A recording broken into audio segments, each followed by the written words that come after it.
ಎಲ್ರಿಗೂ ನಮಸ್ಕಾರ. ನಿಮ್ಮ ಜನಧ್ವನಿ ಮಹೇಶ್. ಈ ವಿಡಿಯೋ ಕೊನೆವರೆಗೂ ನೋಡಿ. ನಿಜವಾಗ್ಲೂ ತುಂಬ ಬೇಜಾರಾಗುತ್ತೆ. ಎಷ್ಟೋ ಜನಕ್ಕೆ ತಂದೆ ತಾಯಿ ಇರ್ತದೆ, ಮಕ್ಕಳಿರಲ್ಲ. ಎಷ್ಟೋ ಜನಕ್ಕೆ ಮಕ್ಕಳಿರ್ತದೆ, ತಂದೆ ತಾಯಿ ಇರಲ್ಲ. ಈ ರೀತಿ ನಾವು ನೋಡ್ತಾ ಇರ್ತೀವಿ. ಅದೇ ರೀತಿಲಿ ಒಂದು ಕುಟುಂಬ, ಮಗ ಇರ್ತದೆ, ಮಗ ಒಂದು 25-26 ವರ್ಷಕ್ಕೆ ತೀರ್ಕೊಂಡ್ಬಿಡ್ತದೆ. ಅದಾದ್ಮೇಲೆ ತುಂಬ ಅಸಹಾಯಕ ಸ್ಥಿತಿಯಿಂದ ಒಂಟಿ ಮನೇಲಿ ಕಷ್ಟನೋ ಸುಖನೋ ಜೀವನ ಮಾಡ್ತಾ ಇರ್ತದೆ. ಈ ತಾಯಿ ಹೆಸರು ಪ್ರಭಾವತಿ, ವಯಸ್ಸು 77 ವರ್ಷ ಆಗಿರುತ್ತೆ. ತಂದೆ ಹೆಸರು ಶ್ರೀನಿವಾಸು, ವಯಸ್ಸು 88 ವರ್ಷ ಆಗಿರುತ್ತೆ. ತುಂಬ ಅಂದರೆ ತುಂಬ ಅಸಹಾಯಕ ಸ್ಥಿತಿಲಿ ಒಂದು ಬಾಡಿಗೆ ಮನೆ ಮಾಡ್ಕೊಂಡು ಏನೋ ಒಂದು ಕೈಗೆ ಸಿಕ್ಕಿದ ಕೆಲಸಗಳು ಮಾಡ್ಕೊಂಡು ಜೀವನ ಮಾಡ್ಕೊಂಡು ಬರ್ತಾ ಇರ್ತದೆ. ಈಗ ಏನಾಗ್ಬಿಟ್ಟಿದೆ ಪರಿಸ್ಥಿತಿ ಅಂದರೆ, ಇಲ್ಲೇ HMT ಲೇಔಟ್ ಜಾಲಹಳ್ಳಿ ಕ್ರಾಸ್ ಹತ್ರ ಅಲ್ಲಿ ಮನೆ ಇರುತ್ತೆ, ಒಂದು ಬಾಡಿಗೆ ಮನೆಯಲ್ಲಿ. ಬಾಡಿಗೆ ಕಟ್ಟಕ್ಕೂ ಸಹ ತುಂಬ ಕಷ್ಟ ಆಗುತ್ತೆ. ಯಾರಾದ್ರೂ ಪಾಪ ನೋಡಿ ಆ ರೇಷನ್ ನಮ್ಗೆ ಕೊಡೋದು, ಅಕ್ಕಪಕ್ಕ ಇರೋದು, ಏನೋ ಒಂದು ಟೈಮ್ ಊಟ ಕೊಡೋದು, ಈ ರೀತಿ ಮಾಡ್ತಾ ಇದ್ರು. ಪಾಪ ಇವ್ರಿಗೆ ತುಂಬ ಶುಗರ್ ಇದೆ, ನೋಡ್ಕೊಳ್ಳೋಕ್ಕೆ ತಾಯಿನೇ ನೋಡ್ಕೊಬೇಕು. ಯಾರು ಹಿನ್ನೆಲೆ ಇಲ್ಲ, ಕುಟುಂಬ ಇಲ್ಲ, ಯಾರೂ ಇಲ್ಲ.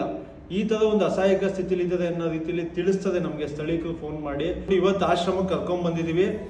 ಇವ್ರು ಇರೋವರೆಗೂ ಚೆನ್ನಾಗಿ ನೋಡ್ಕೊಂತೀವಿ. ಇವ್ರ ಹಿನ್ನೆಲೆ ಆಗಿ ಕುಟುಂಬದ ವಿಚಾರ ಇನ್ನೊಂದು ಮತ್ತೊಂದು ಯಾರು ಇಲ್ಲ ನಮಗೆ ಅಂತ ಹೇಳಿದರೆ ಅಷ್ಟೇ ನಮ್ಗೆ ಗೊತ್ತಿರೋದು. ಯಾರು ಇಲ್ದನೇ ಇರೋರಿಗೆ ಉಪಯೋಗ ಆಗಬೇಕು ಅನ್ನೋದು ನಮ್ಮ ಉದ್ದೇಶ ಅಂತ ಈ ಮೂಲಕ ಕೇಳ್ಕೊಂತ. ಮನೆ ಪಕ್ಕದಲ್ಲಿ ಇರೋದು ಇವ್ರ ಹೆಸರು ಜಯಮ್ಮ ಅಂತ.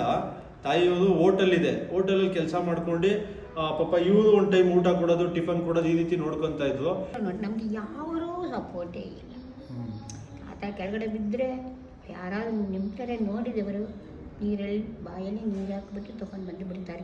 ಇದೇ ಥರ ಇವರು ಈಚೆ ಹೋದರೆ ಬರೋದ ಗಂಟೆ ನನಗೆ ಗ್ಯಾರಂಟಿ ಇಲ್ಲ. ಆ ಥರ ಇಷ್ಟ ಯಜಮಾನ್ರು ಇಷ್ಟನ್ನ ನಾವು ಕೈ ಹಿಡಿದವನ್ನ ಕೊನೆವನ್ನ. ತಾತ ಅಜ್ಜಿಗೆ ಬಾಡಿಗೆ ಮನೇಲಿ ಇದ್ದಿದ್ದ ಪರಿಸ್ಥಿತಿಲಿ ಒಂದು ಟೈಮ್ ಅಡುಗೆ ಮಾಡ್ಕೊಳ್ಳೋಕ್ಕೂ ಸಹ ತುಂಬ ಕಷ್ಟ ಇತ್ತು. ಪಾಪ ಇವ್ರು ಕೆಲಸ ಮಾಡ್ತಿದ್ದಂಥ ಮನೆಗಳು ನೋಡಿ, ಇವ್ರಂತೂ ಮಾನವೀಯತೆಯಿಂದ ಅಮ್ಮೋದು. ಈ ತಾಯಿ ಹೆಸರು ಜಯಮ್ಮ ಅಂತ. ಈ ಥರ ಒಂದು ಮನಸ್ಥಿತಿ ಇರೋದು, ಯಾರಾದ್ರೂ ಬಂದು ಊಟ ಕೊಡ್ಬೋದು, ಇಲ್ಲ ಏನೋ ಒಂದಷ್ಟು ರೇಷನ್ ಕೊಡ್ಬೋದು, ಈ ಮನಸ್ಥಿತಿಯಿಂದ ಜೀವನ ನಡೀತಿತ್ತು. ಆದರೆ ಮುಂದಿನ ದಿನಗಳಲ್ಲಿ ತುಂಬ ಕಷ್ಟ ಆಗುತ್ತೆ. ಒಂದು ಹಾಸ್ಪಿಟ್ಲಿಗಾಗಿರ್ಬೋದು, ಒಂದು ಊಟ ಮಾಡೋಕ್ಕಾಗಿರ್ಬೋದು, ಮತ್ತು ಕೊಡೋದು ಎಷ್ಟು ದಿನ ಕೊಡ್ತದೆ, ಇದೆಲ್ಲ ಯೋಚನೆ ಮಾಡಿ ಪಾಪ ಈ ತಾಯಿ ಇವ್ರು ಜಯಮ್ಮ ಅನ್ನೋರಿಗೆ ಎಲ್ಲಾದ್ರೂ ಒಂದು ಕಡೆ ಆಶ್ರಮಕ್ಕೆ ಸೇರಿಸಿ ಅಂತ ಹೇಳಿದ್ರು.